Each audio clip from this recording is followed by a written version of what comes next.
A bomb will go off.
It's Dilem-Monday, it's Dilem-Monday, yeah. Good evening, Dilem-Monday maniacs. We're back after a couple weeks. Before we start the show, can you get it so that it comes to Craig Reman's feed? So Yes. Having just flown on a flight, you're familiar with the part of the safety thing where they tell you if you're flying with like small children that you should secure your mask first and then that of the person next to you. You're lame. Well, guess who has a link on their thing now though? If I'm so lame. So very, very lame. It is there. All right, you're not as lame as I believed you were. Okay, that's great. So welcome everyone to another Dilem-Monday. We were off for a couple of weeks. After the birthday show, there was a lot going on, and I also felt it was it would have been very impolite to broadcast on the 50th anniversary of the sinking of the Great Lakes' worst maritime disaster in history, on the 50th anniversary of the sinking of the Edmund Fitzgerald. So that was last Monday. So that would have just been just really disrespectful, just wrong. Yeah.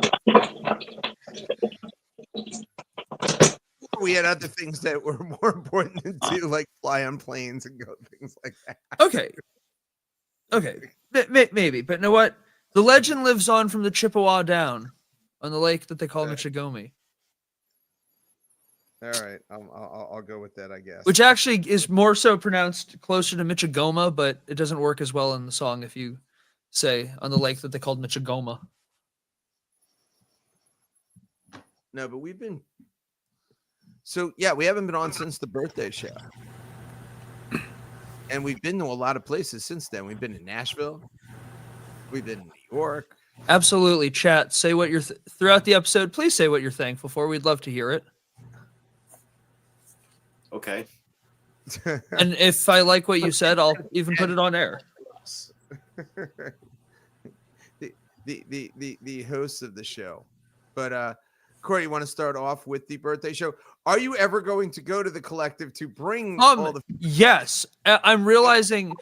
Realizing I should probably go like yesterday. But every day by the time by the time it's like I'm like shot or not in the state anymore apparently. I love that. We love that. That's a nice thankful for. I like that. But anyway, talk about your show. Things I'm thankful for. Again, it was crazy. I'd never seen so many Dilemma members in one place. James! Hey! James is back! I know. I am so sorry, by the way. I didn't see the calls open until like 8 o'clock. I'm like, oh, shit. I totally forgot. How do I do this? You mean how do you I screwed it all up, didn't I? Is it like I just want to make sure it's not going to just stay on my face the whole time? Yeah, because I'm leaving if it does. Okay. Because this is not the view I feel like we usually have. Yeah, it is, but Zach's is missing. It?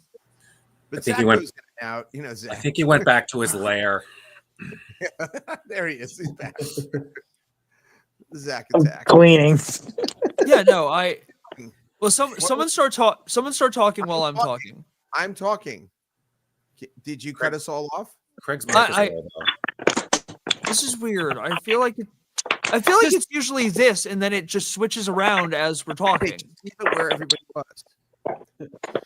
Yeah, just do it like this, I guess. Do this. That's fine. So, how's everyone been doing?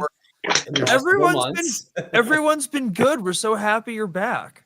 It's very rare. It's rare that I have a Monday off. It never happens. I know. We love this for us. Oh, but back to the birthday show. Yes. Zach filmed the entire thing. I did. It was exhausting. I was still in pain. Zach was running. And I managed to piss off the whole room while I was at it. It was very funny. Who'd you piss off? You didn't piss me off. I was gonna say. I feel like you were kind of you kind of moved through very diligently. Oh, I had to work on it. No, it was just one guy, but it was very funny. Oh, okay. So is it a guy that we all know? No, and also I always feel like as the videographer, it's my job to irritate the entire room and be in the front row the whole show. So it was kind of joke. I had my post fix sweatshirt on, man. I was promoting. It looks so nice. What a beautiful sweater that you can should order a post fix sweatshirt because it's really nice. It's super comfy. It's much nicer than the Dilemma sweatshirts. We've got to switch whatever company Zach is using. We have to switch to that company because I don't really like ours. You know, we got to switch. You can actually like choose the kind of material you want to use. Like, you know what I mean? Like the kind of sweater. Like you don't have to go with the one option. They have like a bunch of different qualities. So I like took the time to read through everything and I found that was the most comfortable. Amen. Soft and it's good. I like it. Yeah. But does everyone have a favorite sweatshirt? I used to. Chris, what is the you had a firm answer ready to go. What is this favorite sweatshirt of yours? Well, it's my Fender hoodie. It's just it's comfortable. It's thick. It's black. It makes me look scary. I love this for you. It makes me look scary. Dave, do you have one? I find I gravitate more towards sweaters than sweatshirts, but I do have a few fleece ones that are quite comfortable. James, you probably have like a Baseball Network or a ESPN. I do. My previous employer, MLB Network, it's a very comfortable sweatshirt. I figured. And I still have it because it still does the job, even though I've been out of the job for almost 2 years. Corey, anything that I owned is usually your favorite?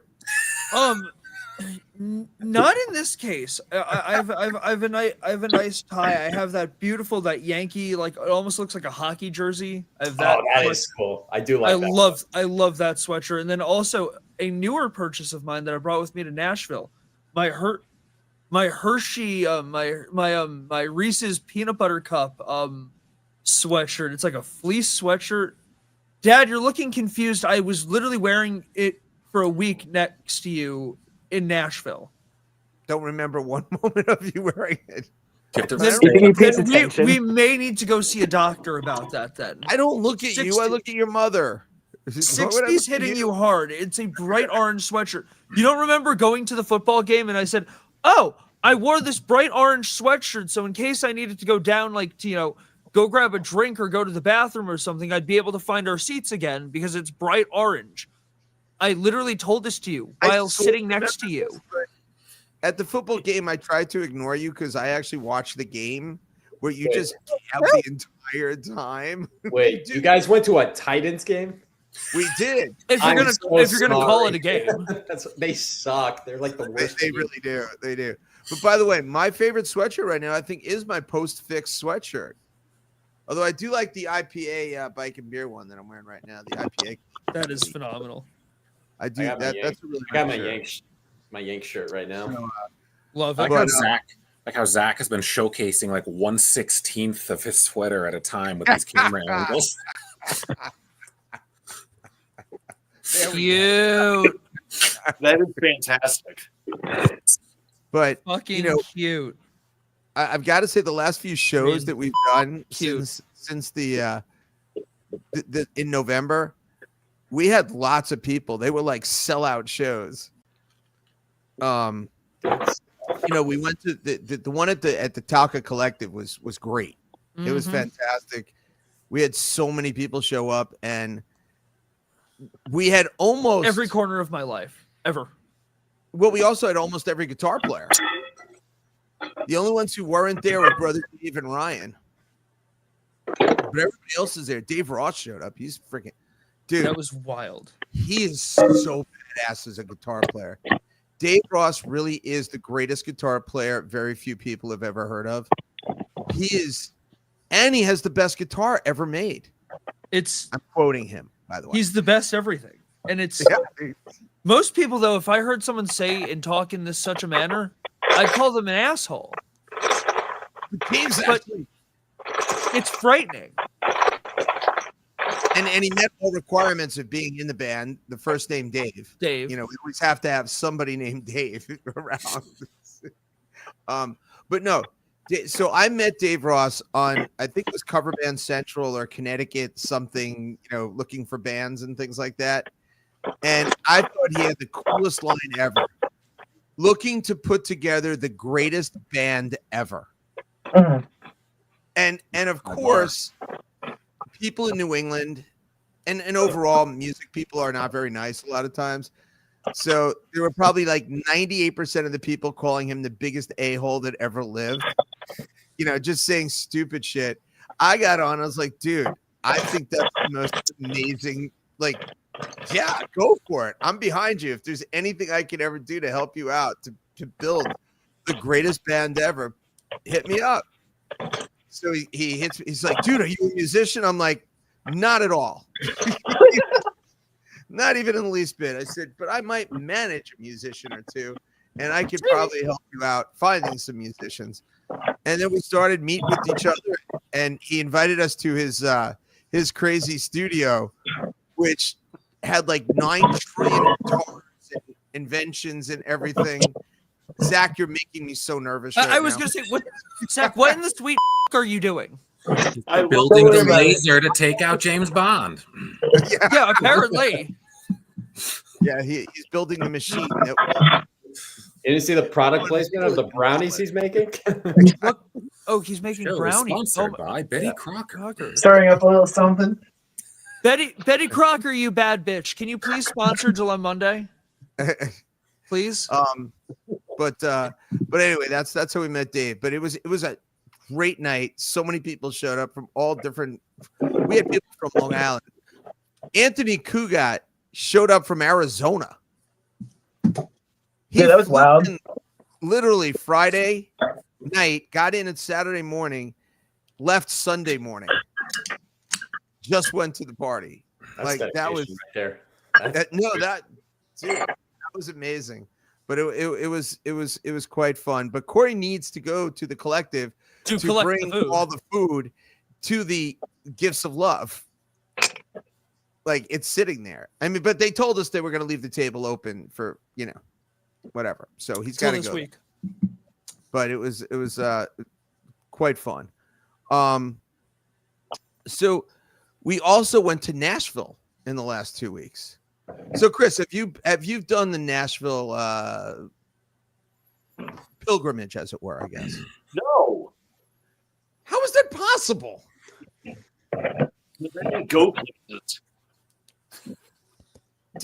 Don't they have like Guitar Center Sales Rep of the Year competition where they send you to like Nashville or something? I'm pretty sure that I'm probably invited or something. I don't know. I don't go places very often. You need to go to Nashville. That's accurate. Yes. We could. Oh my God, we should plan a Dilem-Monday mobile Nashville trip. I'm all in for that. Hey, if I go to Nashville twice in 1 year, that sounds fun. So have you determined? Is Nashville? I've determined that I think Nashville should be the place for the bachelor party. Yes. Yes. Oh. Yeah. But now the next stage is Planning? Is planning it. Yes. Listen, your boy knows Nashville. Perfect. I need someone that knows Nashville because I don't know shit about it. Well, it's one road. It's called Broadway. Right. It's like Perfect. Pretty, yeah, no, it's hard to up. yeah, Nashville. 6,000 bars with drunks everywhere. It's basically I don't know. It's better than New Orleans because New Orleans is kind of jazzy and stuff like that. This is just rocking. I did think about New Orleans as another bachelor party place. I thought about it. I think Nashville's cooler, to be honest. Yeah, because you know what? When you're in New Orleans, you're stuck in New Orleans. Like you're stuck in that mode. You are, I saw Easy Rider. I saw how that goes down. New Orleans is more strip joints. Well, yeah, Nashville, you can get away. You can get away for a second and be like, okay, let's go. Continue back to the honky tonk. And I feel like we have a cooking show on the bottom right. No, like this is art. This is truly art. I love this so much. Are we preparing for Thursday, or is this for tonight? This is for tonight. Wow. So Zach, when you do like Betty Crocker brownies, do you like add anything? Do you do anything special? Do you like? Yeah, so I'm gonna stir up this brownie mix right now. And I have to ask Jess if it's okay. I can't talk right now. I'm gonna stir in some peanut butter. Ooh. Peanut butter nice. Ooh, all right. Ooh. Will there be any other things that would normally knock out like an elephant in there? No, not tonight. That I'm allowed to say in a chat room on YouTube because of the allegations. Despite the allegations. What the hell is this recipe? I am. I thought that was lettuce for a second that just came out. Taking it up several notches. That would explain the Guy Fieri haircut anyway. Yeah. Why are we back to looking at you? No, apparently since our last broadcast, StreamYard did some major updates. There's like so much crazy crap I can do with this now. I was gonna say the UI does look a little different from what I remember. Yeah, like this update. This is so cool. Whoa. Wait, By the way, I was supposed to not have to do this in this room anymore, in Alicia's old room. Did we have time today? No, we didn't. Did we have time today? We did build this, beautiful showroom that I bought one, this cool bar that has 6 microphones and has the camera in there so that I could do it in my conference table in the showroom. Like I was going to be kind of cool instead of being that's really cool. But once again, did we have time today? Well, maybe you should work more efficiently. I don't know. It just seems to me priorities. All I know is that I went to the car place, drove your mother to work, got back home, and you called me like, "Hey, I might get up soon." No, don't you even lie. No, you are a filthy liar. Literally, the call was, "Hey, I've been up for a while and just getting things done in my room. I don't want you to think I haven't been up." You didn't even know You are senile. You're 60 and you're senile. No. I was out working, taking care of business. Maybe you shouldn't be out and about with the way your memory's going. I don't know. It seemed but anyway. I'm gonna start getting calls. Hey, your father's in the middle of Country Club Road. You come get him. That would be if I was there. I'd be like trying to work, getting to work. You're trying to work the streets, Dad. Oh my God! I thought you didn't need to do that. I actually work and get up on time. I'm up at 7, ready to roll. And last week I don't forget what day it was. It's 9:18. I've already been at work for 2 hours and like 20 minutes. And that was a shame because I woke up early. That was the problem. I woke up and then I wasn't up. And then it's 9:18 and I am like, what the I go down to his wing of the house And I opened the door. I'm like, where the F are you? Dude, I got so much to do. And he's like, I specifically remember sliding out of the bed at that moment. Like I slid out of it. I don't know. No, it's off because it's off-put. It's so off. We've all had that moment where you were awake, and then all of a sudden you're waking back up, and it's like that shouldn't happen. You usually don't wake up again when you've already been asleep or when you've already been awake. Most of us are at work at 9. Just saying. You realize everybody's watching the brownies. Yeah, I know. Yeah, I'm just like, so James, how are things with you? What's besides the fact that I have a Monday off, which is incredibly rare, but no, I like this job a lot. It's been a lot to learn. I've learned a lot about the WNBA and sports that I really need to up on. The late hours suck, though. Staying up until 4:00 in the morning is not an ideal situation. Ooh. But I have to ask you that question. You said something about the WNBA. What is there to know about the WNBA? I had to learn. So we have part of this ESPN app called SportsCenter for You. So it's something that's very personalized. So anyone that's like a fan of the WNBA, we create something called like the WNBA recap.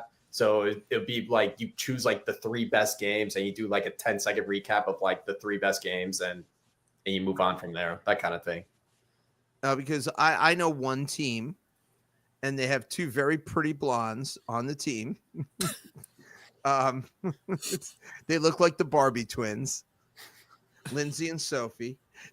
They're the best. And then there's this other young lady on the team named Caitlin. And that would be my favorite team. And I really don't care if they play basketball. I just watch and it's a lot of fun. Even though that there's a team in Connecticut. We're gonna. No, there isn't. Is there? Connecticut Sun. No, aren't The New York Liberty? The New York Liberty that won the championship last year. Didn't they do terrible this year though? Well, they didn't win, but they didn't do terrible. Zach is no longer on the screen. Zach is hiding. Oh, there he's back. No, he's there. I thought he was. I thought he was doing something. No, I was trying to unmute myself and I accidentally hit the video button. So Chris, I thought you were doing something nefarious. Yes. How are those evil brownies coming along? I was about to say Those nefarious brownies.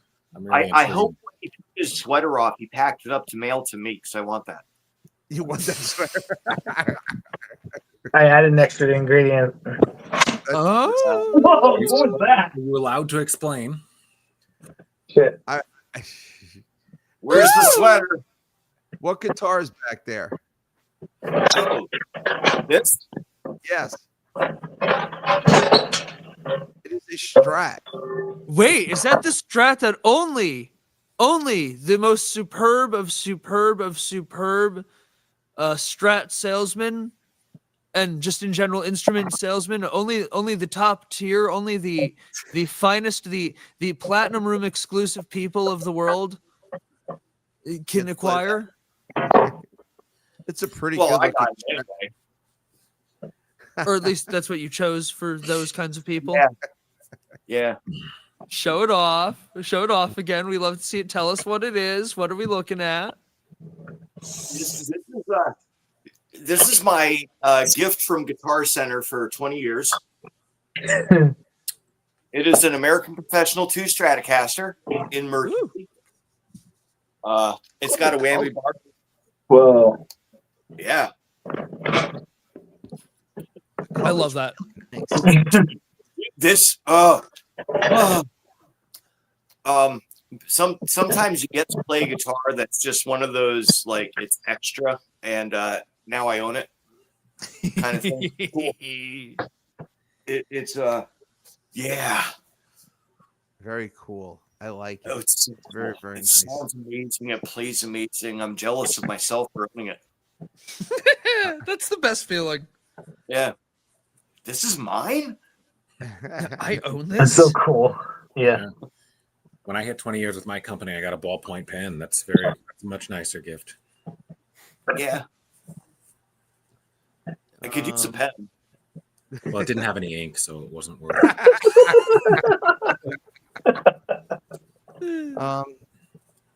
About the 20-year point with the only company that I worked over 20 years.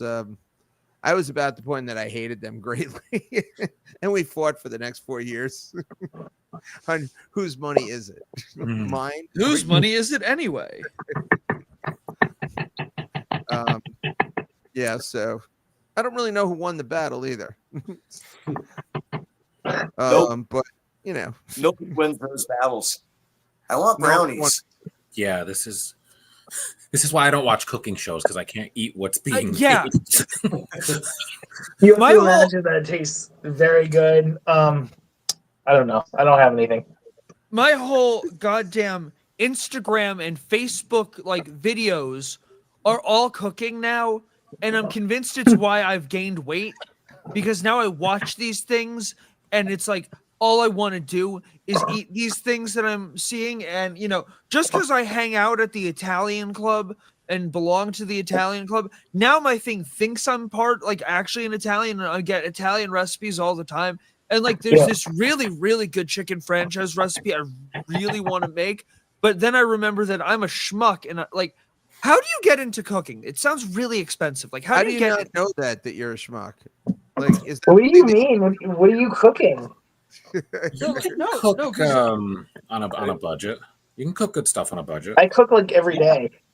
Yeah, but like I see these like classic recipes that I want to try, and then it's like I would love to tell you classic that recipe. actually, What are you saying, James? I mean, when I lived on my own, I had no other choice but to learn how to cook. So Yeah. Yeah, I my wife cooked tonight. It was very good. it was phenomenal. would you? Yeah. We had prime rib. Oh, I love prime rib. It's a hell of a Monday. Yeah, but Just and you know the best thing about it, we saved money. We ate home. That's the way to do it. Which never happens, because I think it would be hard to eat out more than we do. Because I feel like eating Uncle out is that mid. Uncle June. what? What are you talking about? Like I don't know. Like I feel like eating out isn't what it used to be. So, was that supposed to be a Where you Sopranos go. reference? Uncle June? Well, because as a response to what he just said, I don't understand it. Zach, What? what did you just say? Which was the same thing my father said. Oh, all I was saying was, well, no, didn't he say that he eats out a lot? And I just said that I feel like eating out has been mid lately, and it's been really expensive. And Uncle June, I thought you were a buckle. I've never seen The Sopranos, so I'm confused by this reference right now. Yeah. We need a stenographer tonight. There's too many side conversations. Yeah, no, it's ridiculous. But no, we go out a lot because one, Corey plays out a lot, so we have nothing else to do. Lisa works. I'm working like 14 different angles of things that I'm trying to put together at all moments of all Right. time. So by the time all of a sudden you're like, wow, it's 5 freaking o'clock. Nothing's been taken out. Lisa's gonna be home in a few minutes. What restaurant can we go to? On Monday, nothing's open, so you have to, we actually cooked today. It was phenomenal. Last night we got to go to Shannon's house. That was really neat. So Shannon was living with us for a few weeks, which was great. Corey, what are you doing? You're supposed to be hosting a show. I am. No, you're not. You're a buffoon. He sent me something funny. That's why. No, it can't be funny if it's from Corey, except if you're laughing at him. Certainly not with him.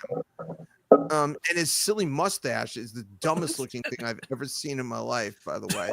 Oh, I thought that was a filter that StreamYard threw on there. No, it's not even chocolate milk left over. It's just ridiculous. And it's like this light brown thing. Like it's not even the same It's like color. red. I don't get it. I don't get why it's red. I don't either. You know what I get? A razor and shave it because you look stupid.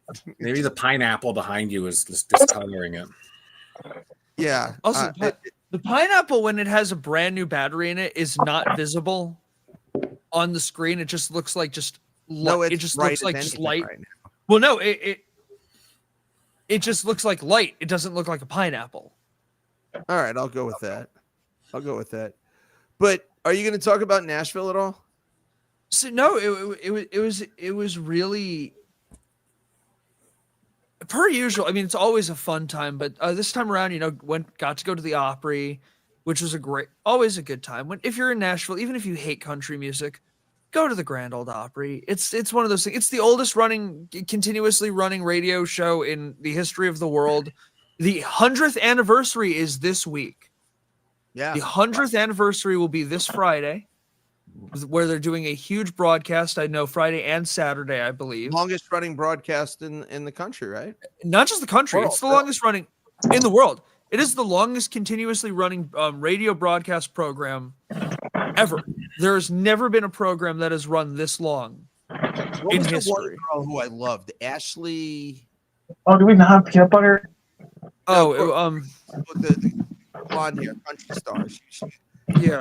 Ashley. Her album out that night. She was great. Have your mother get back to me. But we saw Bobby Bones. Oh yes, okay. Ashley Bobby Cook. Bones is now my new hero. My favorite new DJ. I mean, he's not a new DJ. I was gonna say he's been around for 20 something years. Bobby Bones is absolutely hysterical. I can't believe that I've been missing this guy's radio show forever. I love this guy. His singing act was so funny. Like, he can't really sing, and he's a lousy guitar player, but his songs and his parodies that he puts together with this buddy and he's self-deprecating, so it's always fun when someone's self-deprecating, right? And he's just kind of making fun of his own stuff. He did win Dancing with the Stars, which is hysterical when you think about the fact that Bobby Bones won Dancing with the Stars. And admittedly, he's a terrible dancer too, but he had the most fans because everybody liked him. And Tom Bergeron made fun of it, and all these people made fun of it. So he ended up sending the Mirrorball trophy back and said, "Screw you guys," kind of thing. Screw you guys. I'm going home. And I don't know what it was about Nashville, but I too was affected by it. I didn't walk in a boot, but half the people there were walking. Yeah.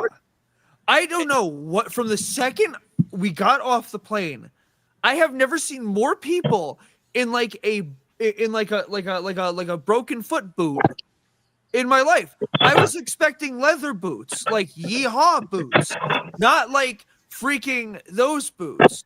Now, granted, I guess it's a lot cheaper to go down to Nashville and have to buy one boot. Though there's the famous place on Broadway that's always been there. I think the website's literally buy one get two .com. You buy one pair of boots, you get 2 pairs of boots for free. And I've been free. Yeah, so you're getting 3 boots for the price of 1, which is insane because boots are not cheap. Like, if you're buying cheap boots, you're wasting your money because that's garbage. Off the target of Bobby Bones, he comes out with he's on a scooter because one of his legs is in a boot. Zach, I'm just scared seeing you. Yeah, I know. I was not liking any of this. This bitch has lost his food safe certification. Is this what it looks like when Jigsaw makes dessert? No, it was the child that Jigsaw had with Britney Spears. But wait a minute. We're cutting rolls up. But Stab me, baby, one more time. Is the brownies going on the rolls? Yeah. What? No. I'm gonna put the brownie mix in the rolls and then bake it. Ooh, okay. I didn't have peanut butter, so that's out the door. So you're baking it onto the. It's like when you take like the plant, like the plants, and you cut it and you put it so it grows on the other plant, like the little branch of like one tree, and you have it growing out of the tree. That's kind of what you're doing right now.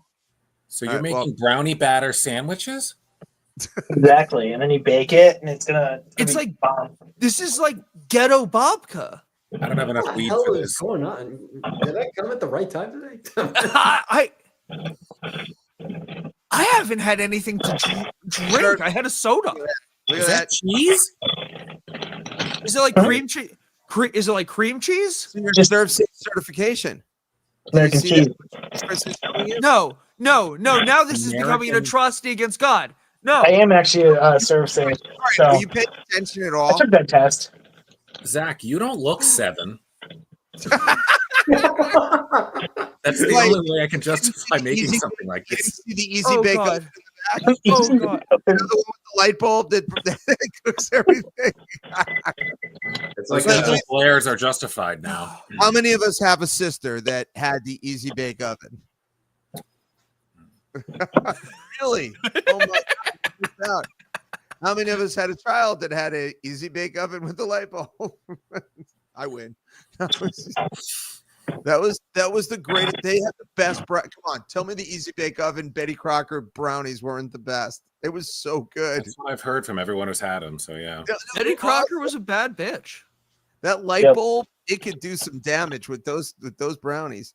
But back to Nashville, because Corey has ADD personified and can't stay on target here. So I love Corey interrupting kinds of chaos. so we were there, you know, really for Balfour business versus really music business, but we tried to do both. Sure. Because, you know, but the JEA, which is the Journalism Education Association, has a big event twice a year where all the journalism kids get together, and they are allowed to run free at the giant conference center at the Gaylord Hotel. It's Now- like letting all of the most behaved kids in the school run rampant, and they think that they're misbehaving, but they're not. Oh And no. it's really cute. It's really cute. Sounds like the opposite of Walmart. Yeah, no, Yeah. it's like the opposite of staying in a hotel with like a hockey team. It's the exact opposite. These kids think that they're the hockey team, and the hockey team thinks that they're acting like, you know, the yearbook kids. But these yearbook kids, they think, oh, we stayed out past 11. Thinks they're acting like the No, because they don't think that Where they're. did that come from? How about you listen instead of just jumping for once? In the regard that these hockey, they don't care. They don't care. They just do whatever. They don't think that they're disrupting anything. They're not doing it for the sake of chaos and absolute anything. No, they're doing it because that's just what they do, and we love it. The hockey brain is a very, very special thing, and we That's for love sure. it. We love Okay, that for them. I'm going back to the JE. So, how many of you have been to any of the Gaylord hotels across the country? Do Okay. they have different like brands or subsidiaries, or are they all called that? So the Gaylord hotel chain is part of the Marriott chain. Okay. But they are these. It's the one with Ben Stiller, right? Ben Stiller. Gaylord Fokker. Okay, you're not funny, and you just really shouldn't talk. So the You Gaylord should have hotel aborted me. chain, it's too late now. I would get in trouble. There are these gigantic hotels that look like there's a planet inside them. Like there's streams going through it. There's giant trees inside. It actually looks like you're in a Disney World or Epcot type village. I was just about to And ask, is Willy Wonka the CEO? That's kind of what it sounds like you're describing. You would think that Willy that what Wonka it was the was CEO of it. It is the most spectacular hotel chain you will ever see. They literally give tours on the boats, and it's like a 35-minute, 40-minute tour that you go around. And Christmas time, they put up a gazillion lights inside with giant trees. It's amazing. It's like it's like a biodome that's a hotel. And Fascinating. all right. it's worth it. We've been to the one in outside of Washington D.C. also, right over in Virginia on that side of the of D.C. They have a Gaylord Convention Center. There's just I think like 8 or 9 of them in the country, but the one in Nashville is in the old Opryland amusement park where that was, and they built this magnificent thing. They also have an ice show, Like, how would you describe the ice show? It's like a walking exhibit of ice sculptures. Huge, Yeah, but it doesn't look like long. ice. It looks, you forget, like, other than the giant parka they provide you. Yeah, and because they you have to. Because it is freezing. It's like 20 degrees in there when you go through. And they have ice slides that you go down. What the? Yeah, no, like dead ass serious. And Jeez. there's hundreds of restaurants in the place. And that's where you stayed? So we stayed there 2 years ago. There was no room left by the time we stayed at the Gaylord Inn instead of the actual hotel. So yeah, we stayed at when we run out of rooms, so you don't have enough money, you stay at the inn, which is a very big hotel as well. And so there's like 5,000 or 6,000 JEA kids that are there. So they take up all the rooms. They get first choice. The last time Corey and I were there, actually, James, you'll appreciate this. The baseball meetings were going on. Oh. And the Scranton Yankees were in the room next to us. The general manager. Yes, and there was an individual that was picked up by the Yankees at that point. An individual. Now a Met. Oh. Yes. Oh, that. Yes, we were there for that. But yeah, so that was a good time. But we only stayed there for like 2 days, and then we wanted to go downtown because the downtown Broadway, you want to be able to just walk everywhere. And we had tickets to the football game too. But across from the hotel that we stayed at was this museum. And Corey, what exhibit did they have there? And Chris, you will appreciate This was freaking awesome. It was the exhibit of all of Paul McCartney's personal photos from when the heart of Beatlemania. He had like a few rolls of film like from his personal camera that they weren't like lost or anything. Like it wasn't like he's been looking for them, but they were lost in the regard that just over time. Oh my. Jesus Christ. What is this that he's making? You didn't see that he like half mooned us? Yes. Oh God. I didn't realize that he got really embarrassed. I didn't do that. But yeah, so these kids, it was lost footage that Paul McCartney forgot he had from his like personal vacation, like essentially what the equivalent of what would be the photos on his phone today. It was an exhibit of that, and it was cool. and the way I described started it out black and white, but you could tell your story. Oh my God, I hate you. You are the worst at this. You are the absolute worst at having a group discussion.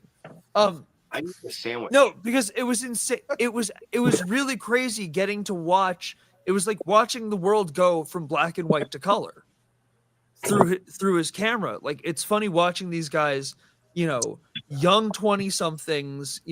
George is still a teenager at this point. Like when everything breaks and they're taking with like the people who are backstage and like unidentified woman, unidentified person, unidentified, this to all of a sudden within like a 6-month range, they're going from playing like, whatever, big deals if you're like, at that point to the first stadium band. Yeah. No, and it's insane. The one thing that I never realized was how short the Beatles are or were. Those guys were so tiny. Especially Ringo is like Ringo's so short. 5'4". I guess because you always see him sitting on the throne, you never see him standing. He's so tiny. And George was not a big man either. I mean, when John Lennon towers over the rest of you, and I know he wasn't that tall either. Yeah, John and Paul were about the same height. But no, it was pretty cool. So they built this museum in the old post office that was there. And it's a magnificent Art what Deco architecture. Yeah. It was Art Deco. Yeah, it was the Art Deco, but it was magnificent. Federal classical revival, Art Deco, It was one of the it was a works administration program, or pre-works administration. It was the beginning of the Depression. And they need to give people jobs. Hoover was still president. So yeah, it's before the WPA. It's before any of those things. And Nashville's done a great job because they have the beautiful train station, like the Grand Central Station of Nashville, that they made into a 5-star hotel. And then they took this magnificent post office and made it into this beautiful museum, and really gentrified the whole area and made it super nice. Well, not gentrified. They preserved the architecture. Well, it would have been a dump where bums would have been sleeping had they not done what absolutely. They did. Because if you go across the street and walk up the block a little bit, there are bums on the street. There's a lot of homeless. They're letting them run rampant. It's quite. They also had an exhibit of not costumes, but they were costumes. The African masquerade costumes and whatnot. These things. It was wild. It was. Let's see if I can pull up. Cool. I mean, geez, it must take a year to make any of these costumes. They were so incredibly elaborate, and the dancing that they do in these things. Oh my God, it was remarkable. Yeah, they had a whole exhibit on that, and from everything you tell me about my grandmother, I feel like I was her during the. Oh my God, this is amazing. Look at this. This is amazing. This is incredible. My mother would have made my father fly to Africa to buy her one of those costumes. Are you kidding me? It was. Yeah, no, that's the thing. I like. And depending on where you are, like you can see in the photo, look at the motion that goes into this. Yeah, it's cool. Like we had the best time. That was like one of those. I went there to see the Beatles pictures, but after seeing all these things, I was like, wow, this is so worth being here. It was a lot of fun, and it was neat. I'm just looking how much time they took to put this thing together. And so that was the downstairs. So this museum is a revolving museum. There's no permanent anything.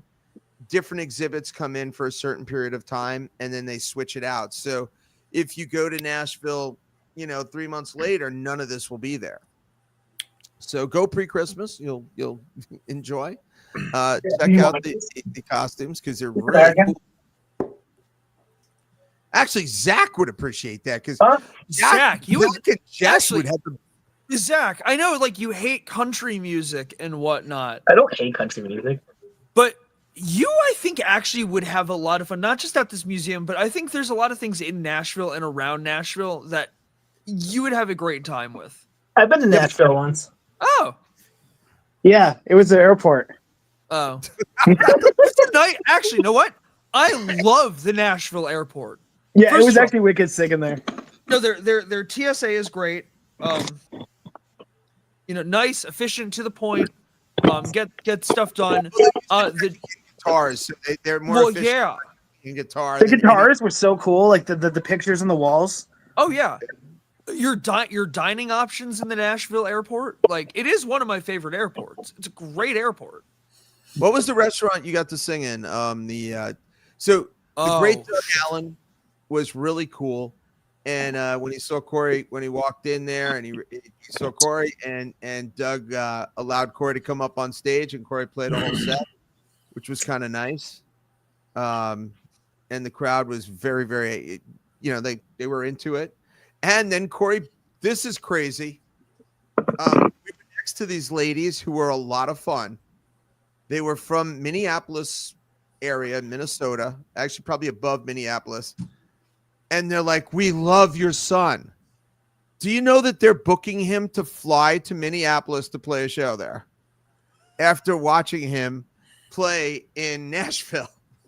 They're like, will he play? I was like, you pay, he play. This is a very simple concept, right? Dave, someone pays you. Will you do comedy anywhere in the country? Probably, but I don't get offers like that. Yeah, and Doug is going to be flying in here December 10th to like the 16th. So we got to get him on Dilem-Monday. Yeah, we definitely got to get him on Dilem-Monday. So Doug is from the New Canaan area originally, Darien, New Canaan area, and he went out to Nashville and made it, and has had a pretty cool career there, and he plays in some of the best places, and he's been very kind to Corey and has allowed him to come up a few times and play with him, and I have to say this to all the single men in the world, Nashville is a cool place to be. Yes, There it are is. a lot of very attractive young ladies. Not that I am looking, because I'll be dead if I stop looking. But there are some extremely attractive young ladies who really have a hard time finding clothes to wear because they wear so little of it while they're walking, no matter how I think cold the most material some of these girls were wearing were on their shoes. Yeah. And they have such beautiful boots with the nice hats. Well, and I was going to say, yeah, the most covered up areas of them were their legs, and it was coming from the foot up, not from the leg down. What a good time. I mean, gentlemen, like I said. Yeah, like, oh no. And yes. they have a lot of bachelorette parties so that also increases the amount of females. I would love to know if there's a statistic. If there is a statistic of how many marriages end up happening after the bachelorette party was in Nashville. Marriages? More like how many stands than marriages. How many marriages have a Nashville? What did you say? You cut out for half of what you were saying. I said I would end this part of wherever you're going with this because James wants to go to Nashville for the bachelor party. I said bachelorette parties. I did not say bachelor parties. If it makes you feel better, a majority of my groomsmen party, they're mostly single. So I wouldn't be shocked if I'm the only person flying back home while everyone else stays in Nashville. No, but it is quite a magnificent place. But actually, we have a really cool story though. So the last time we were in Nashville, we had this really neat driver that we met through Lyft, and we had just gone to the Country Hall of Fame, which, by the way, is phenomenal. So cool, like really cool, really and different from the Rock and Roll Hall of Fame in Cleveland. It really is different vibe, different everything, and it's very neat. So we met this guy. And Corey was talking about what's the harmonica player's name? D. Ford Bailey, who is the first African-American man on the Grand Ole Opry stage. He was a harmonica player, and he was an icon. So Corey's talking to this guy. Corey mentions that he's a harmonica player, and the guy said, "Do you know?" And Corey's like, D. Ford Bailey, and they start talking. He goes, "Do you know who one of my best friends in the whole world is?" And Corey's like, "No idea." He's like, D. Ford Bailey's son. He gets D. Ford Bailey's son on the phone in the car. That's pretty cool. And wow. So great conversation. He and Corey. Sam becomes our best friend, the driver. We have him pick us up the next day to bring us to the airport. So much so that Corey kept his name on his phone. So this time we're back there. We call up. Hey Sam, can you drive us and also to the airport? By the way, hey, I hope you were, it was this crazy, but we met you a few years ago. I remember, we discussed D. Ford Bailey, and you had his son speak to us in the car. I get a call a few minutes later. You mentioned, I remember, I remember you, and it's funny you mentioned Carlos Bailey. It's weird. We're burying him tomorrow. It's his funeral tomorrow. We're like, what? What the actual fuck? So, it was literally, it's like that you would call me today of all days in all the world that you called and this and that. But 2 days later, he did pick us up at the hotel to bring us to the airport. And he had videoed him speaking at D. Ford Bailey's son, Carlos, at his wake. Or his funeral. And he didn't only do this with Corey, with calling Carlos. another very mentionable name. Yes, who is a big fan of classic country music, By the while name also of making an impact on his own. gentleman's name is Billy Ray Cyrus. Really? So Billy Ray Cyrus is one of Sam's customers, and he had the same experience talking about Bailey, and he had called him up, and at the actual funeral, he mentioned that he had many times called Carlos to talk about his dad. Yeah, to with customers like Corey, and he said Billy Ray is a cool dude, by the way, and he hangs out, and he drives for him quite often, and so it was kind of a neat, like, the guy remembered us, and we had this, it was, and by the way, he's one of those Lyft drivers, Uber drivers, who's the great ones, the guy that has the water waiting for you when you get in the door, and he has the nutrition bars, he has the extra extender for your phone, for your charger. Yeah, no, this guy, anybody who watches Dexter, the new generation, the guy that he works for, if you don't watch it, you have no idea what I'm talking about. But one of the top Uber drivers and Lyft guys I've ever had. Beautiful car that he comes in, well kept, the best. If you go to Nashville and you need a driver, call Corey so he can give you Sam's number. He's the best by far. But so we do this whole Nashville thing. We fly in on Monday. Corey's show Friday, thank goodness, got canceled in Boston, so we got to at least relax. But Saturday, we get to do something, one of my bucket list things. Over the summer, Corey got to play at Eisenhower Park at the Harry Chapin deal. Cody booked Corey and he to play at Mulcahy's in Wantagh. Mulcahy's is probably one of the coolest bars, and it's a music venue, a giant music venue. It's Toad's place for that part of Long Island. Absolutely. And in fact, that's how Cody got the gig, because he had opened, what's the name of the tour? Oh, the Boots and Beats. Boots and Beats. Explain what that is. So the Boots and Beats tour, if you're familiar with experiences like the Gimme Gimme Disco, which is this like traveling like disco DJ show, it's one of these, but it's more of it has like a country twist to it. Yeah. So yeah, it's a bunch of EDM DJs from around the country, and they go and they do EDM remixes of, the more poppy side of country music, and it's fun. It's cute. It's a good time. And these things sell out because people want to go to these. People like country music. It's back in. The EDM is fun. It's at a venue that people enjoy. They go to noteworthy places. Yeah, Brett Michaels plays there. Poison, they come there and play there. Like it's a major venue, with a great stage and everything like that. And it's from my hometown. So two other cool things. The night before, they're playing for the Wantagh, as usual, is playing for the championship. That's right, Warrior fans. We once again won another football championship.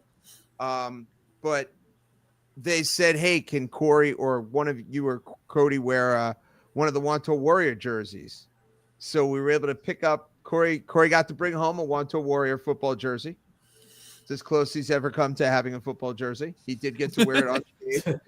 And the Warriors did win the championship against Bethpage, so we are the champions again. But it was a sold-out event. There was probably close to 500 people there, standing room only, dancing. And I got to tell you what, the girls of Wantagh, or at least of Long Island, compared extremely nicely to the Nashville situation. And I would say the ratio female to male in the Mulcahy's bar, gentlemen, if you are single, again, what was it, about 5-1? Yeah. About 5-1 female to gentlemen. So if you're on Long Island and you're single and you go to the country bar when they have the country stuff at Mulcahy's, you will have a good time. But it was cool for me. I got to be at my hometown. I got to see the whole Warrior thing. But then another really coincidental, crazy thing. They had a really nice green room for us. There was a shower down there. There was nice bathroom. Food was all loaded up as much as you wanted to drink. Getting treated like, the rock star kind of thing. It was kind of cool. But one of the DJs is downstairs, and my cousin's there, and he was the music director for West Islip High School, West Islip School Systems. And one of the DJs said, "Oh, I went to West Islip," so they're talking a little bit. And then Corey's like, my dad went to Wantagh High. He's from Wantagh. And the kid's like, I went to Wantagh. My father's from Wantagh also. Crazy. How about that? So like, how old is your dad? He's like 59 and a half. Okay, who is your dad? And I'm looking at the kid's face, and he says who his dad is. I'm like, well, your dad was one of my best friends. Like, this is crazy. Lisa also knows his dad because he went to college with me, not just high school, but college. So all of a sudden, he gets his dad on the phone. I haven't talked to his dad in 30-something years. It was a blast. Oh my God. And just listening to the two of you as though nothing, just talking just like dipshits to each other was hysterical. Like, there hadn't been 30 years of silence. It was a good time. It was fun. And so we also got to stay. Now, again, James, probably, how many of you ever seen a concert at the Nassau Coliseum, or a hockey game, or a basketball game? You never even got to see the Dead there, Chris? Nope. Wow. So the Nassau Coliseum, and some people call it the Nassau Mausoleum now because they lost the Islanders and all, and they lost the Nets 100 years ago. There used to be, and there still is, a very large hotel next door, which is the Marriott. And we decided to stay there because we used some points. And I need to stay in one more Marriott night before January 26th to get to the highest level of Marriott. So I almost have enough days. I need one more to go. So, but that place used to have a pretty cool club in it. When I was in college, the Jets used to practice right next door. So has anybody seen the Jets documentary about the lineman? What the hell was the name of the Jets lineman? The defensive line. Bob. yeah. No. Whatever. It'll come to me in 10 minutes. Or someone who's listening, please. Get the Sack Exchange. Yes, the New York Sack Exchange. Good job, Corey. So there's a documentary on Netflix. It's worth watching. It's really good. I think it's on Netflix. Was it Netflix? I thought it was a 30 for 30. Maybe it's 30 for 30. But it talks about Mark Gastineau, Joe Klecko, Marty Lyons, and Abdul Salam and their relationship. And everybody hates Mark Gastineau. He was a total ass when we were all out there.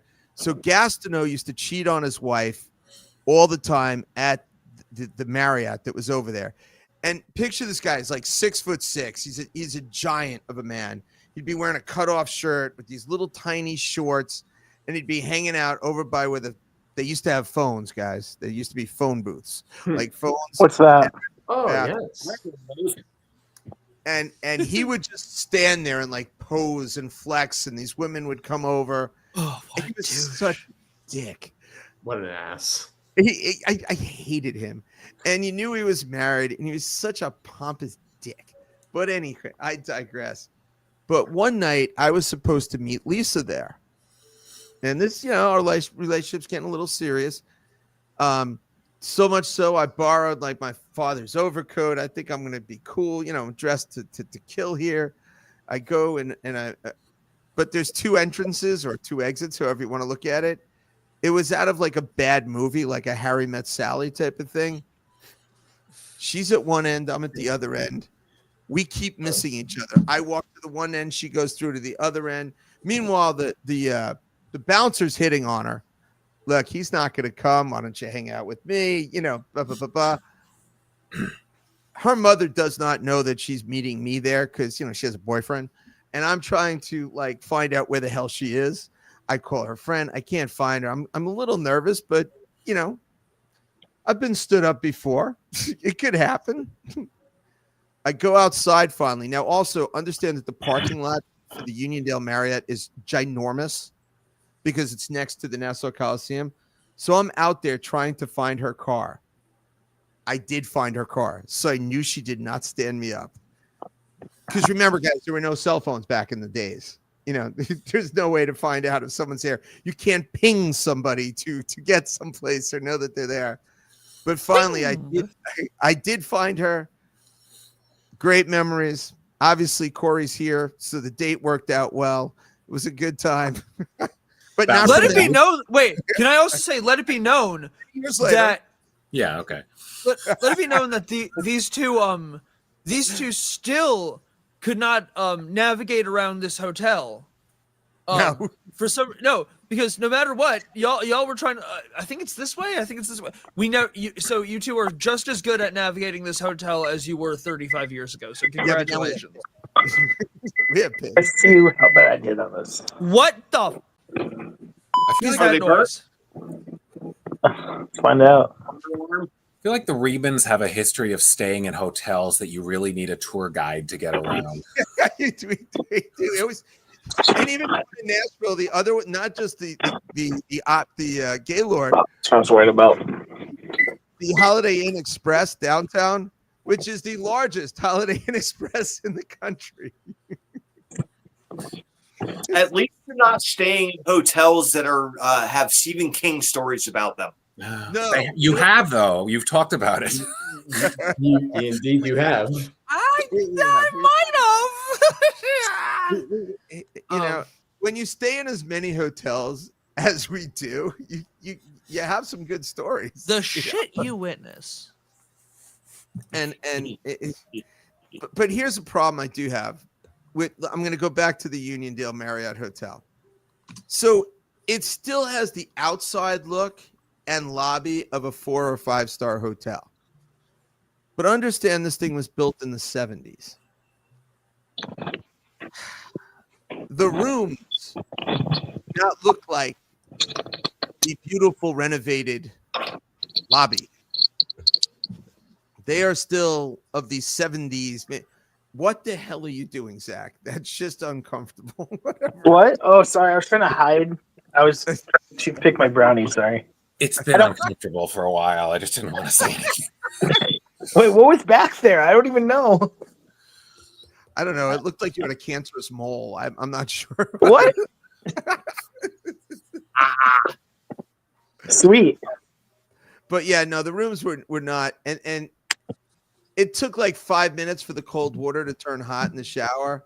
So I suffered through a cold shower, and then it got hot. I was so pissed off about that.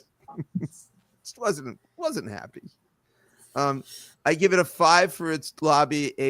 The food was great. The breakfast was a great buffet breakfast, but the rooms get a 2 out of a 5. Oof. They sucked. Although it did have a decent chair to sit in. Well, as long as your rating of the cuck chair was, 2 thumbs up. Chair was good because in Nashville, I stayed in the worst hotel chair. How do you not have a nice chair to sit in the room? They gave me like a kitchen chair to sit in. It was dreadful. So if the chair wasn't there, would it have been a 1? Yes. Yes. I mean, I also got concern for the cuck chair is just. Why do hotels not? If you're going to have 2 beds in a room, why would you get a double instead of a queen? A double bed is just too small. A king's too big. A double's too small. A queen is just right. No, come on. Chris, all right, at home, what are you in a queen, king, or double, the two of you? Obviously. Queen, exactly. Because it's perfect. If you want to get snuggle close because it's cold, you get snuggle close. Where a king-size bed, it's like living in another country, right? But the double, it's just stupid. You're on top of one another. You can't get away even if you want to. Gotta get away. Right? No, come on. Does anybody? Do you agree with me on this? I Chris? agree. Right, Zach. Right. Thank you. Right. And I can understand the king, although the king's just too big. You know, if someone has a king size, you know, You got 4 or 5 dogs. Wait, say it again. You got 4 or 5 dogs. You need the king. I get that. I understand that. I do.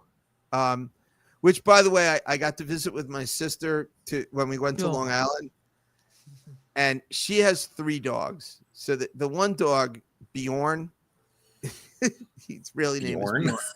Yes, Bjorn. Bjorn and Svetlana. Yes. Is that actually? I'm not even kidding you. My They're brother-in-law. Bjorn and Svetlana. Oh my god! They were rescued from a gulag. Were they imported from Russia?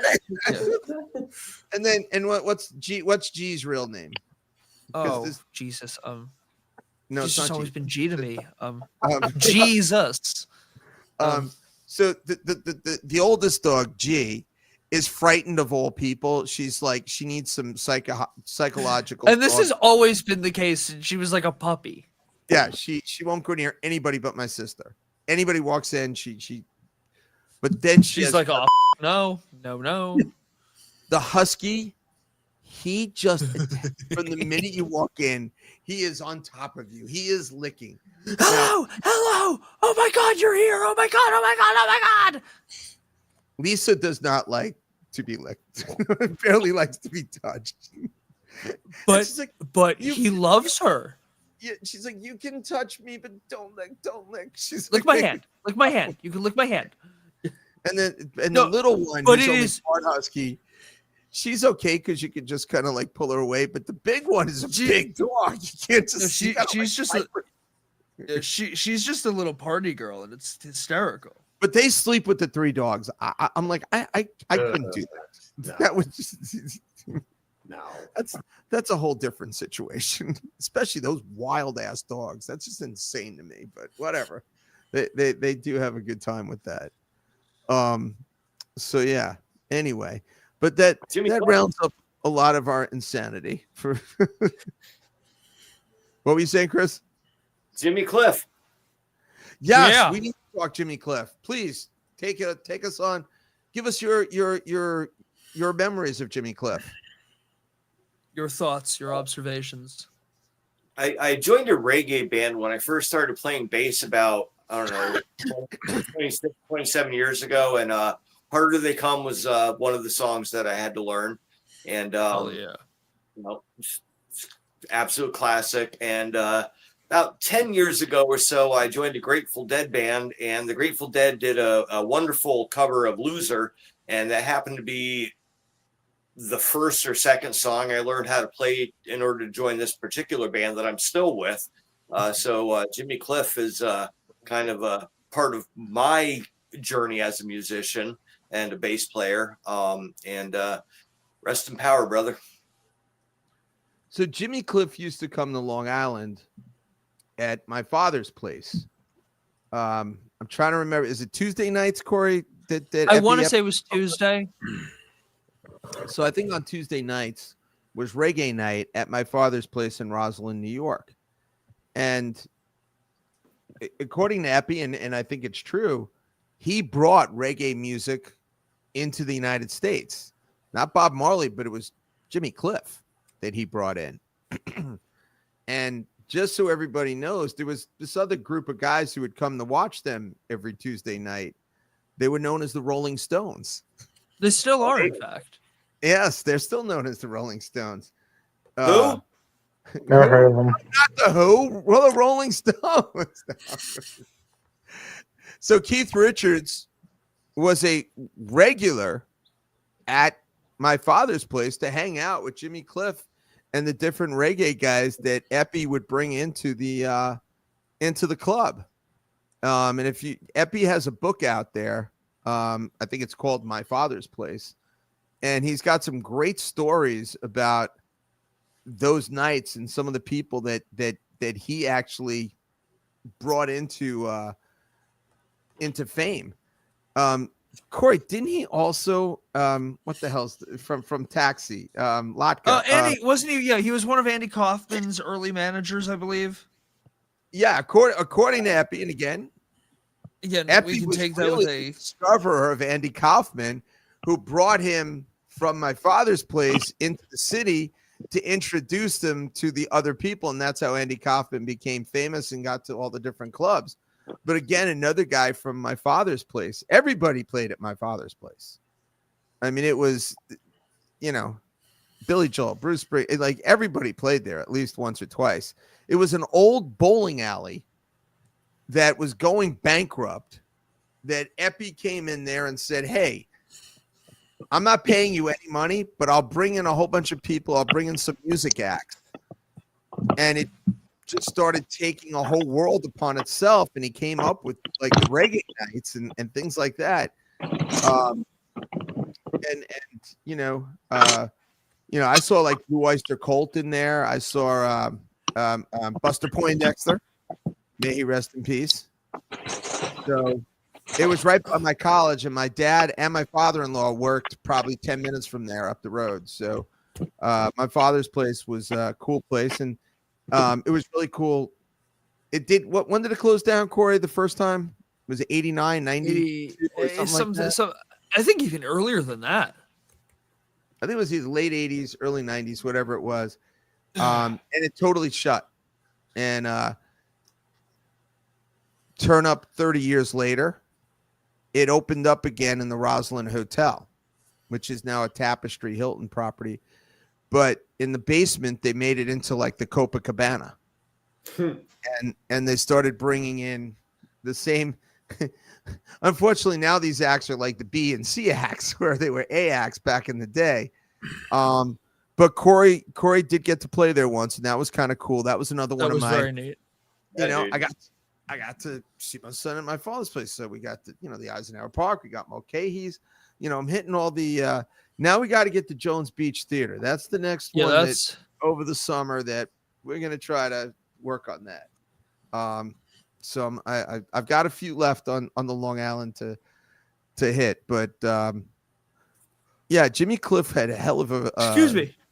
Yeah, how many hits did he have? Like Corey. Let us see. I don't think he had many. I think that's what his career was known for. He was kind of more of a.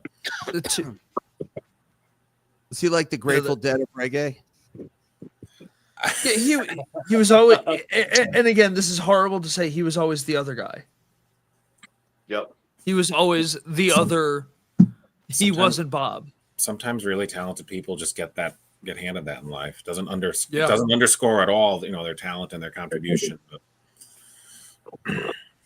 He is a member of the Rock and Roll Hall of Fame. I did know that. Well, a fact, I don't know if it's little known or not, but when Corey was a youngster, the person who was his nanny that took care of him was actually Bob Marley, Ziggy Marley's godmother. And she was the ex-wife of John Holt, the famous reggae singer. John Holt was a prolific writer. And what was the Blondie song that he originally did? Oh, The Tide is High. The tide is high, but yep. He was the lead singer of the Paragons, yeah. Yeah, so John Holt and I know his sons. He's got about 15. I'm not that kind of. I think he had 15 sons with like 9 different ladies, but AK John, rest in peace. He had a good run. Most of the big musicians have a legacy like that, or many of them. I don't say most. But yeah, no, Trudy used to work for us, and I guess that everybody's always like, well, where did Corey get the music from? Because everybody knows that I have zero talent, and Lisa has maybe as little as me. So it must have been Trudy. Must have sang him songs when he was. I'm trying to think back into my subconscious and think it's got to be that because Trudy, because it certainly wasn't Mom or I. Though again, it could be Mom too, to a degree. It wasn't actually not singing itself, but you guys always had. I think you also don't credit yourself enough. There was always music going on in this house. Yeah, I not always had people play. albums of playing music. Yeah, the albums were always there. The stacks of CDs, the CD player that I knew how to use. Like from the time I was like 3 years old, I knew how to use the CD player. Look at you, Teddy, turned him into a musician. We No, got but that one was of always 100 CD players. Remember the original ones that came out, and it had 100 cartridges for 100 CDs in there. It was like having your own jukebox in your house. Sony made it. It was sick. didn't work very well, by And the it was way. it was terrible. It didn't work at all. But I remember it had like colorful lights on the inside, and you could watch the discs spin around, and there's like the rainbowy side of each of the discs, so it would spin around and be like. Yeah, no, the cheap one CD player was clearly a much better CD player than And did you ever pay the penny for those CDs? Well, I used to. Yeah, do that. no, that was the Columbia House deal. But did you actually pay the penny? Of course you did. You had to, Yes. otherwise they'd take it to collections. Yeah, It makes such- But makes would such a they difference in their coffers. actually? Oh, I did. Yeah. yeah, you pay the penny. You get the 12 for a penny, and then you're obligated for 6 more for $400 a piece over the next 3 years. So they're not stupid either.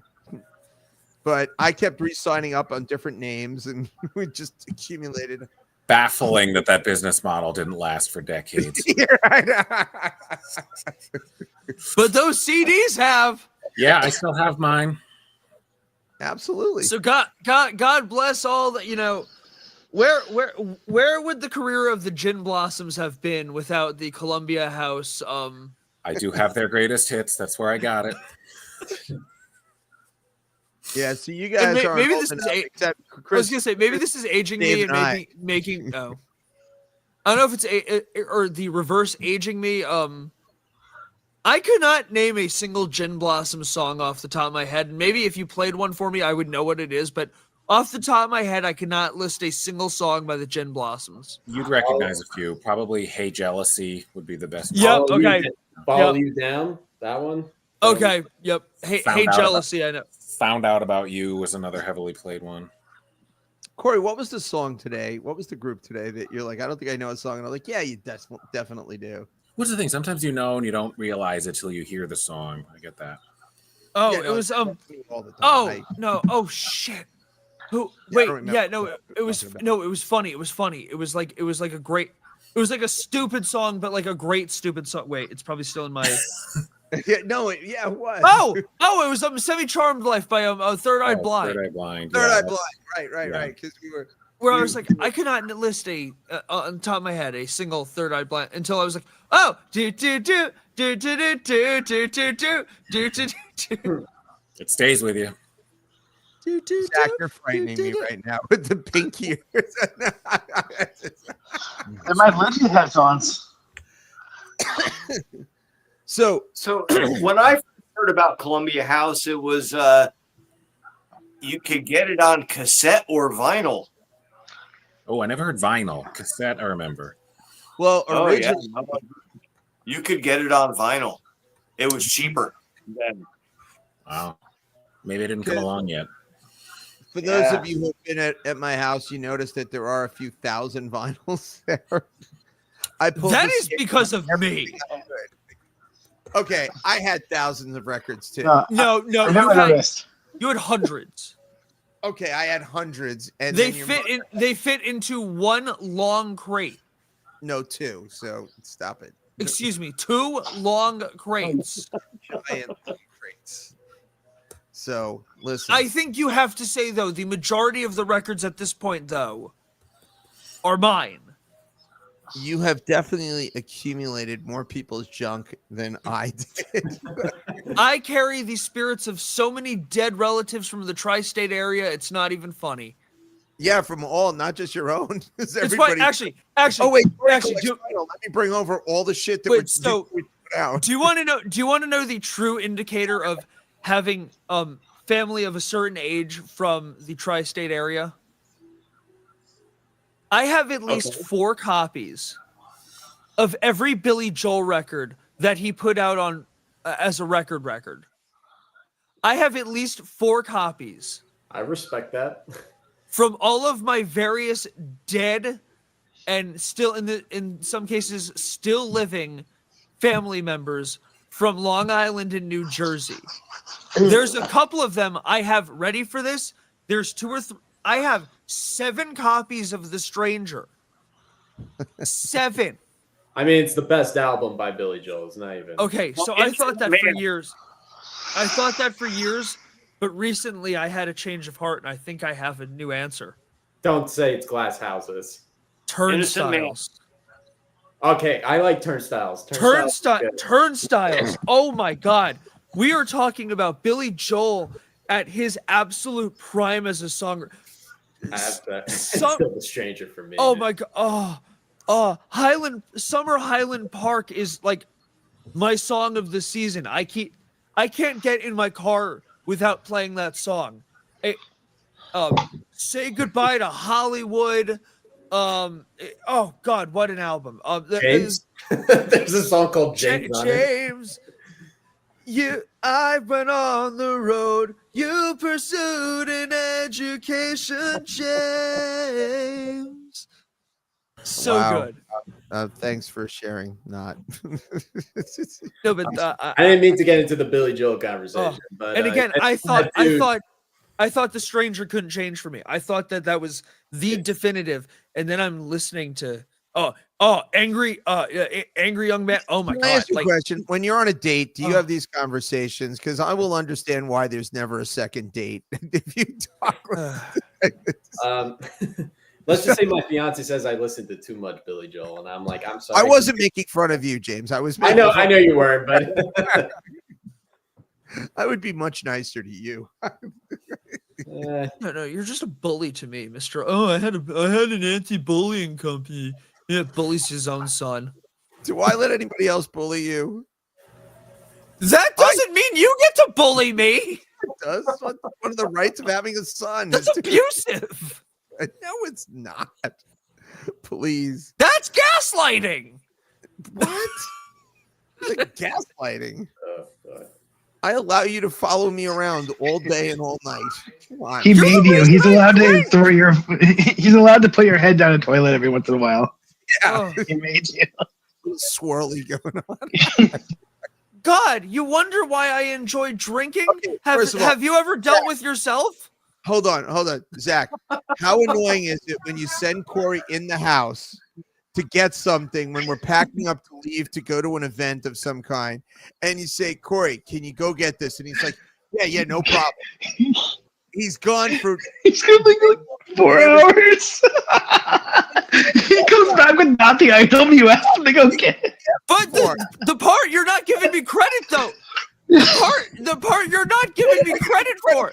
Moron. No, because I end up getting 5,000 other things done. Not the thing you asked me to do, but there's a bunch of other things that got done in to leaving to go to the event. That's the problem. No, because I end up finding things that we would have forgotten had I not gone and forgotten everything else. Listen. You're lucky. Yeah, Jack happens to save your ass all the time. Because let's face it, Jack's the nicest person in the world. And Jack looks over to make sure that I don't kill Corey, because he just smiles. He's like, he's not going to come back with it, right? I'm like, yeah, I just you realize that. But we have an extra 5 minutes built in right now, so it's okay. That's the brownie. I'm the only one who helps you. Okay. I'm the only one who helps you do everything. I'm the only one you make fun of. What are you talking about? Dave, have you seen me make fun of the entire band? I'm not part of this.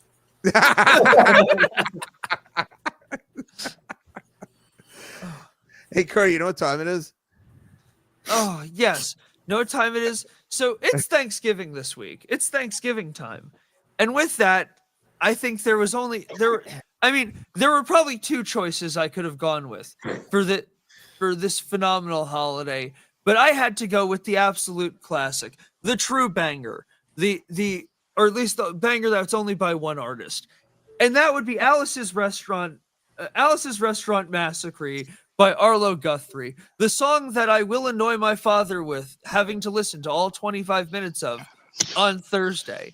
And he will tell me, quote, "Can you turn this shit off? Why are we listening to this shit? This is awful. Please turn this off." Will you? No. No, I won't.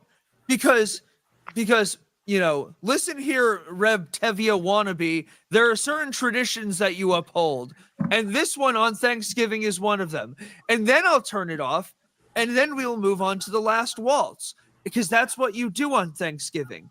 You listen to this and that. But actually, I add one other record, and you're gonna all through life until you showed up. My first 30 happy years, my parents never made me look at what's important of the Thanksgiving tradition. I don't know when this tradition came about. Well, it's been years at this point for me. I guess. I know what? Actually, created it. So you're all gonna laugh. You're all gonna laugh knowing me and my. We understand that. And the worst part, you realize that Lisa absolutely adores his stupid shit and promotes nonsense. I think just to make me more pissed I'm off. literally going to say that just to get under your skin. Y'all think she's so sweet and nice. No. Oh my God! Listen to this nonsense. But one last close. The best part of having Shannon when she was living here for the few weeks. So for those of you who don't know, Shannon is Alicia's best friend. So Shannon. For those of you who don't know, Alicia is my sister. Yeah. Oh. You have a sister? That's your sister? Everybody always does. Yes, and this is her room. But You could have fooled me. The best part of having Shannon here is the one person who actually gets Corey to clean and not be a total turd the entire time that you're with him is Shannon. Shannon will yell at Corey and she'll be like, "Corey, stop!" And he will actually semi-stop and not continue to annoy the entire house. So I will miss Shannon. Plus, you know how nice it was? I'd come downstairs in the morning, everything would be put away. She'd vacuum, she would take care of everything. She made Corey clean up. His shoes weren't left every place. It was so nice having her. I'm so upset that she got her own place. I would have paid her to stay here. But anyway, it was what it is. Anyway, so Chris, where will you be spending Thanksgiving? Right here in this very living. This isn't a living room. This is a kitchen I'm in. So yeah, I work. I have to close the night before. I won't be home until almost 10. The next day is Black Friday. I work in retail, so my ass will be up at 4:30 in the morning. So yeah, staying here. But I got family coming, which is awesome. I'm gonna cook a badass turkey and enjoy myself. I don't know. It's on order. I will find out. Wow. Wow, doxing him. It's going to be somewhere between 12 and 16 pounds. So, all right, there we go. But so, only, do you have other 6 of us, but 5 of us that eat turkey. Okay. So, do you guys have the other thing? I know, Italian families have lasagna also. No. So it's strictly turkey, traditional Americana. I get the lasagna thing, but we don't have enough people to justify doing that as well. Gotcha. Yeah. All right. And then you have Black Friday, which is the big day of the year in every retail man's heart. Do we have any big specials going on at Guitar Center for Friday? Anything that we can know about? Get a little insight ahead of time. Yes. Awesome. That was well done. I tried to get something out of him, but he would not bite. No, seriously. There's a lot of shit on sale. There's a coupon that you can get via email. Just go to the website, sign up, blah, blah, blah.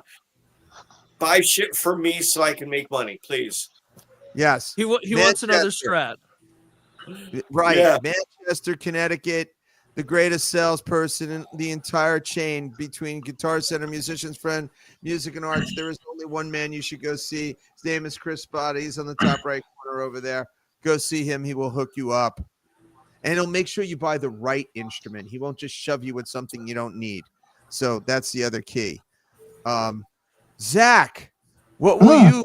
Where will you be at the Postfix Media for Thanksgiving? Or big celebration, little celebration? Where will you be? Yeah, it depends on how I feel when I wake up. I might be at the Postfix Media Station doing work, or I may go to my mother's house. She's going to her friend's house, and I usually try to go because they want to see me. But you know me, I like to stay home. But I'm going to go. I think I'm going to go and celebrate and eat some turkey. Such a sweet boy. You know, I do what I can. You know, You and Jess go together, or do you break off and go to separate places? No, Jess will be probably home. I don't know. Whatever she wants to do. Whatever she wants to do.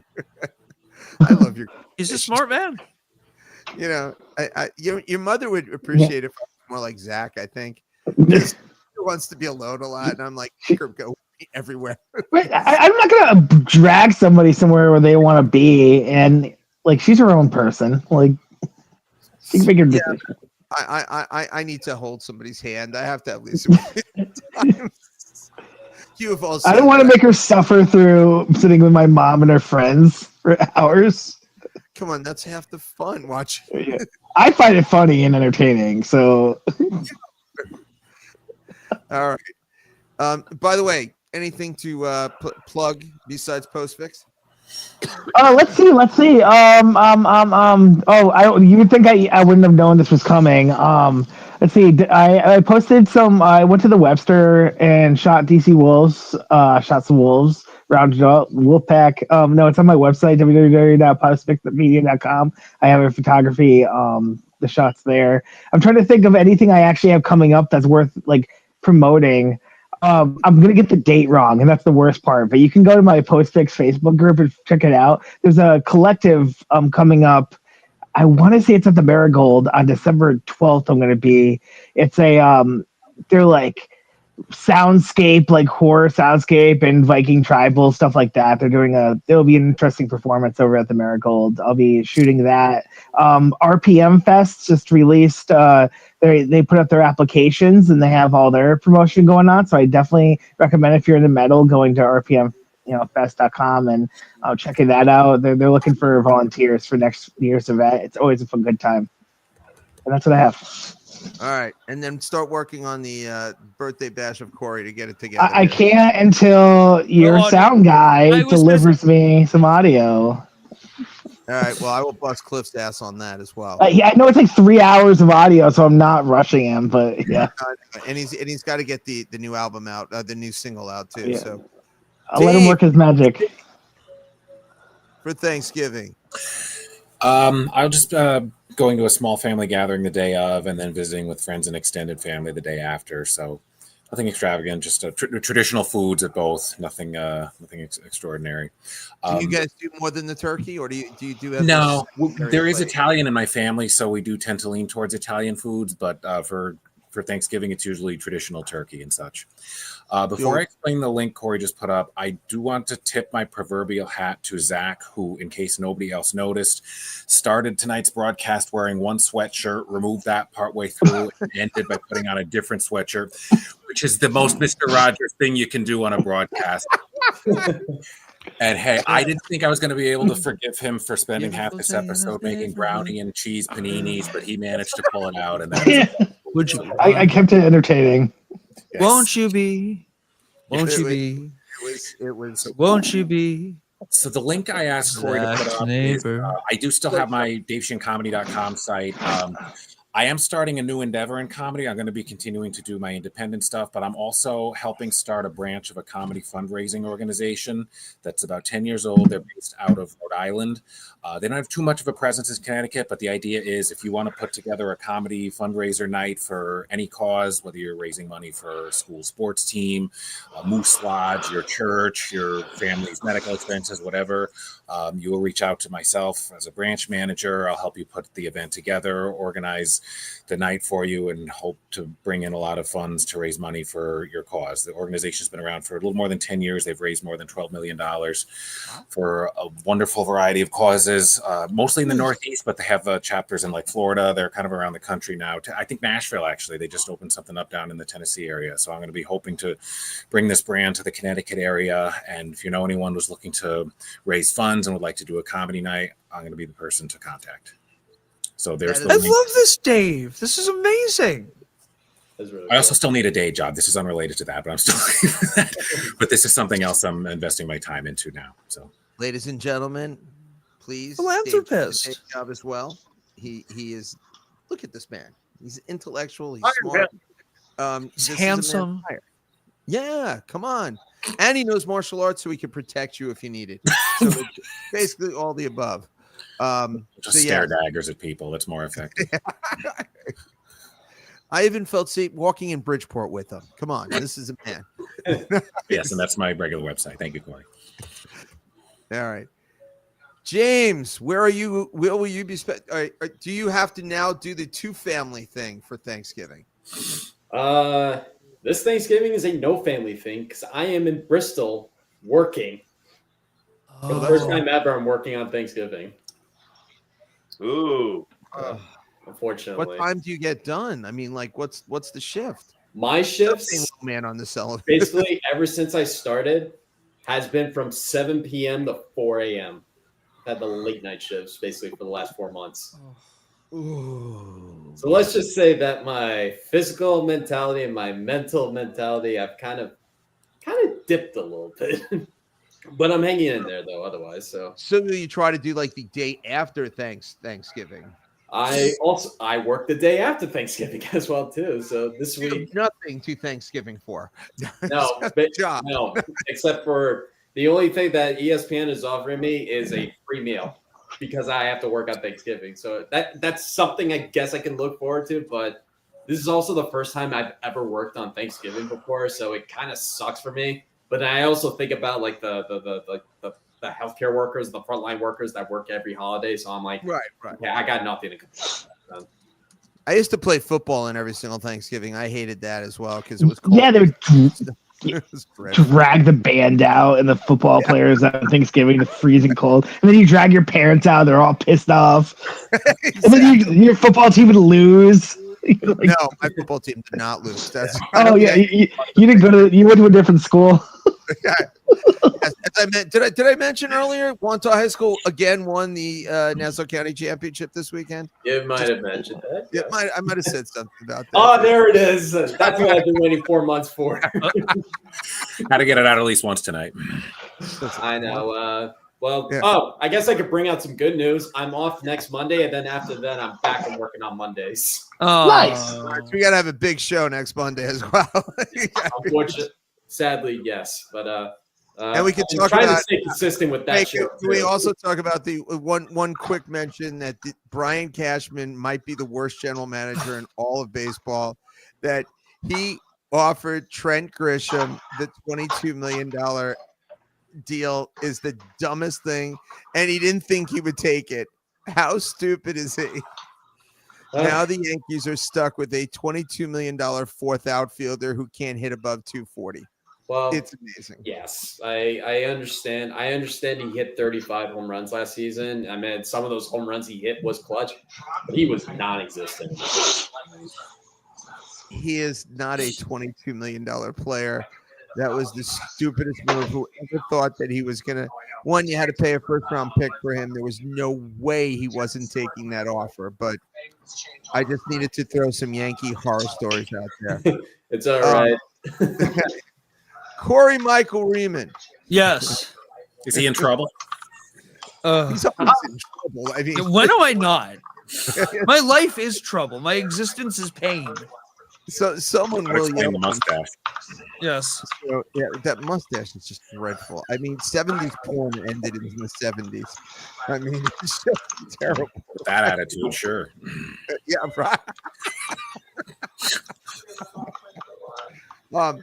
So, you actually have a free night before Thanksgiving. 2 years in a row, we've decided never, if it's possible, to do this.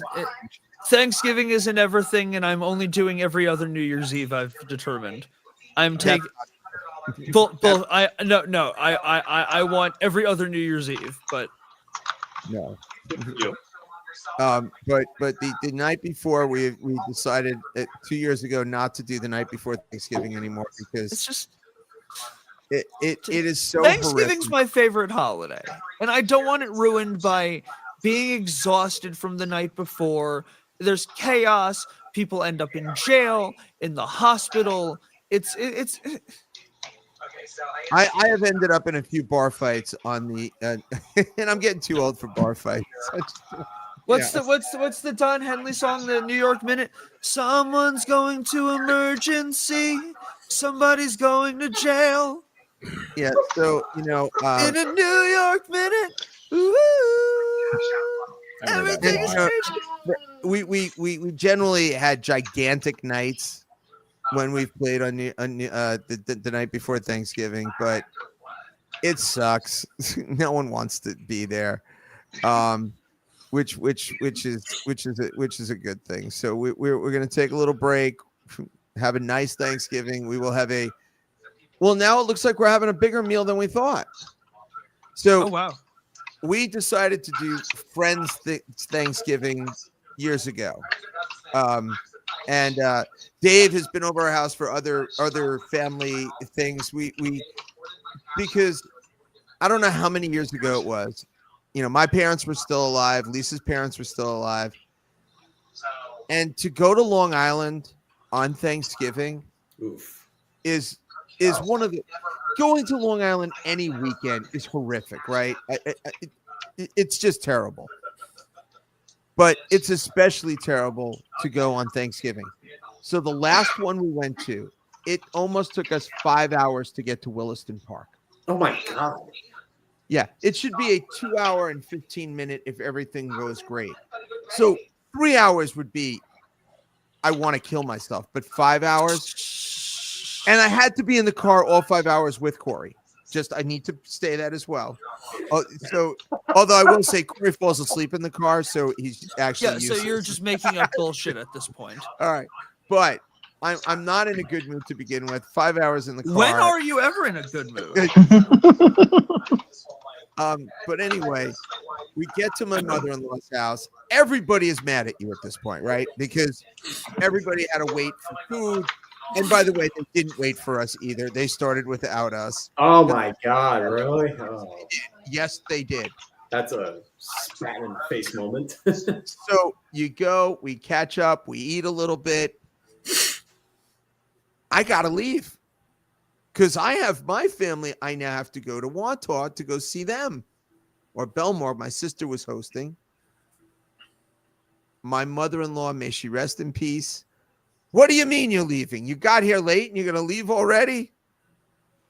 Ripping me a new a-hole, but I gotta go because I know I am also going to be yelled at the minute I walk into my sister's house. We grab the kids, we get going, we walk into my sister's house. Did they wait for us for the dessert? No, they did not wait for us for the dessert. Did I get yelled at by my sister immediately as I walk in? I did. And my mother and father, they were okay, but everybody was giving us shit. I am so unhappy at this moment. It was not a Thanksgiving. It was, Lisa, we are never, ever. And I did not get an argument because Lisa hates Long Island. She despises it. She grew up there. So Friendsgiving became the norm in our house. If you have no place to go, if you need someplace, we have lots of food. You will get the Lisa Riemann brisket along with the 20-pound turkey as well, with much. Those who have been to our house for food, you know that if there's 10 people, we buy for 30. So, yes. Yeah, that's true. You know, anything you want to drink, it's a good time. We always try to do that, but I enjoy Friendsgiving. My most fun is when the girls get together. My daughter's two best friends, although Vinaya is a doctor now and she is on call. So Vinaya and her family are going to be in Boston. So we thank the workers like James and Vinaya who will be saving people's lives. That's a good thing. So we thank Vinaya. I will miss her mom and dad because her mom brings the best Indian food there is. So we usually get some of that stuff. So that's kind of cool. But I will probably see her on Christmas Eve. We go to their house for Christmas Eve. So it's cool. It's the Indian Jew Christmas Eve. It's the best. Trust me. That was my favorite Don Rickles special. It's like an episode of the Rugrats. It's shocking in a room full of the children of Jews and Indians that only one of us became a doctor. How many are in tech support? Shockingly, none of me. Kind of. But we did it. We do have an accountant in there. Come on. We have to stare. You know, Alicia is the accountant. And then there's my girl Vidya and I. Yes, you and Vidya. Where everybody went wrong. No, I love Vidya. She's a sweetheart. I would trade you in a minute. I'd trade me. Listen, if I knew that, if I had to deal with me, I would trade me in a minute. And Vidya's a sweetie. She is. No, even her own father likes Vidya the best. Yeah, no. But anyway, so thank you guys. It was another great Thanksgiving. You know, pre-Thanksgiving. It's been a great. It's nice.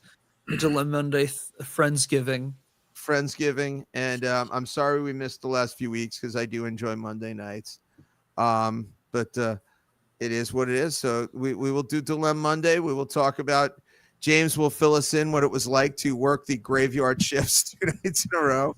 Chris can, if he wants to call in, say that he survived Black Friday, or call in and say, I don't know how I possibly did survive. Deadass, if you take footage of Black Friday, please send it to me. I will air it. And Zach will find out if he lived through his meal tonight.